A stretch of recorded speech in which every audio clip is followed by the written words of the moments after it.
everybody, it's Andrea. Welcome to my channel and welcome to another speed build, or speed furnish rather. Today I'm doing the Dollhouse, thing that was going around Twitter. Anyway, I made it based on my childhood Barbie house, so I'm really excited about it. Before we get into it, if you haven't already, don't forget to hit that subscribe button. I super duper appreciate it.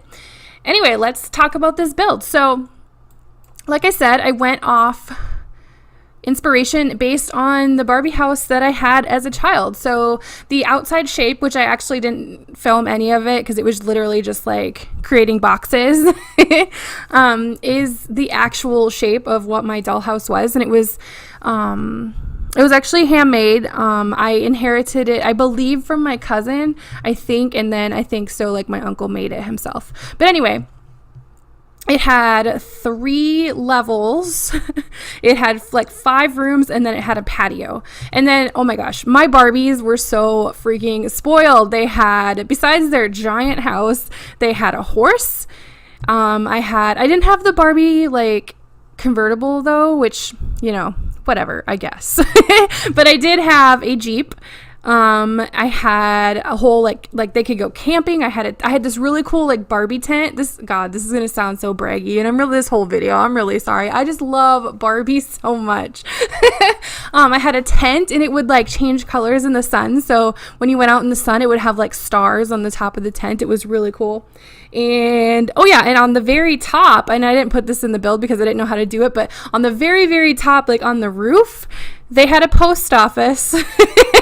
Because, you know, for all that mail that Barbie sends. And there was like, it even came with like little cardboard packages that you could put together and stuff. It was so freaking cute. But the interior is pretty loosely based on the real interior. I did have a Barbie bathroom. Like, the rooms are where they actually were in my real dollhouse.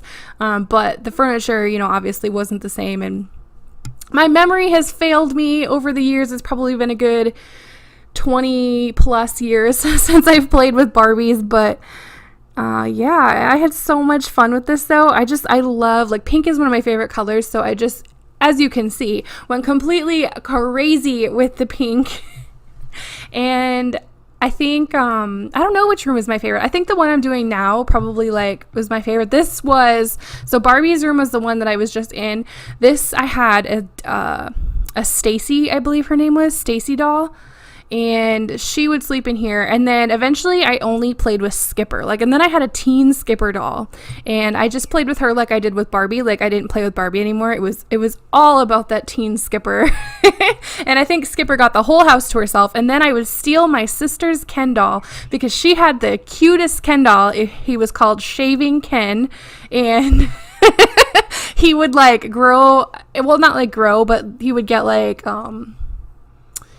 you know, it would look like he had a beard, and then when he was cold, like if you put him in the freezer, it would disappear. So I'm pretty sure that's how it worked. And so there was like he came with like a razor, and if you used cold water, it would be like you were shaving him. It was weird, but he was like the cutest Ken, so I would always take him. And I'm sure, I don't know if she realized that I took him all the time, but yeah, I always did. And because he was the one my Barbies had to marry. Oh God, he married Teen Skipper. Like, oh my God. Ken married a teenager, but you know what? Whatever. And I was thinking about it the other day, and I really think that the reason that I love The Sims so much, and that I've loved it ever since The Sims 1 came out, is because it's basically like playing Barbies, creating stories and dressing them up and decorating their houses. Like, it is almost exactly the same concept as playing dolls.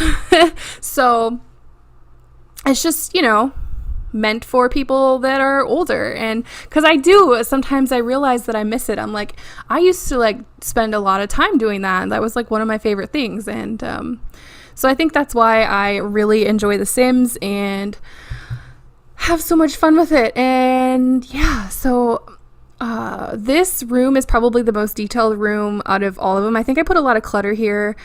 I had a lot of fun on the desk. I gave her the little laptop and some makeup and some books and all that kind of stuff. And those big like plushies, which I totally am jealous of. I wish I would have had a giant plushie when I was a kid because that would have been so cool. And I don't think that anything in here is functional. I didn't try to make it functional because obviously your Sims can't get from floor to floor anyway. So like that dollhouse, I sized that down because I think they're too big to begin with.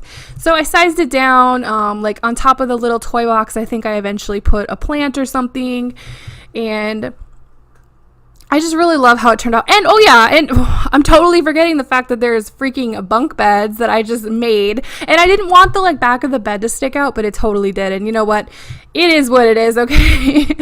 I had to make my own bunk beds, and I think they've turned out pretty cute, even with that like headboard sticking out. And then of course Barbie's room, I gave her that really elegant, extravagant, almost borderline tacky bed from Get Famous. She has a makeup table, she has a lighted mirror, she has a lot of pink things and some fur rugs. And you know what, Barbie is extra. Oh, you know what, I did actually build a Barbie house, which I should remember to link above, so definitely check that out if you haven't already. And those butterflies. And then of course I gave her a styling chair that came with Get Famous, because you know Barbie probably has her own stylist, okay? So you know that she does. And then we're up in the kitchen. I don't think that I put a ton of detail into here. I put those flip-flop lights up because I thought they were so cute. Ooh, my Barbie's kitchen was my favorite. I had a working dishwasher, guys. Like, I mean, it didn't really wash anything, but you could put water in it and press a button and it would like squirt water out into the like little dishwasher area. And then I had little Barbie dishes that would like go in there, and the fridge had actual little like plastic food in it. It was so freaking cute. And I think my mom probably saved all that stuff. Like, I think I still have it, not with me here, but I'm pretty sure it still exists, and I kind of hope so, because you know what? All of a sudden, I want to play with it again, okay? I didn't put a ton of clutter in here either. I don't know. I just went with dollhousey looking things, I guess, and whether I accomplished that or not. And at the last minute, I decided that they needed a pet too, so I put like the litter box and the food bowl, and I think I had already put a scratching post in the living room and just totally forgot about it after that. My Barbie, they only had a dog. They had a plastic little Dalmatian. I don't remember which Barbie it came with, but yeah, they had a little plastic Dalmatian. Besides the horse, whose name was Nibbles, by the way. You can look it up. Nibbles was a thing, and she had a magnetic like mouth, so you could stick food to it, and it would look like she was carrying a bucket. Yeah, it was great. But none of my Barbies could like ride her because their legs, you know, don't like work that way. But anyway, we're just hitting up the patio here. We're basically done, so I'm actually going to go ahead and wrap this up. Thank you so much for watching. I hope you enjoyed it. Let me know if you liked dolls when you were a kid in the comments below, and whatever else you want to tell me, of course, leave that there too. Don't forget to give this video a thumbs up, and of course, if you haven't already, don't forget to subscribe. Thank you so much for watching, and I hope you have an amazing day.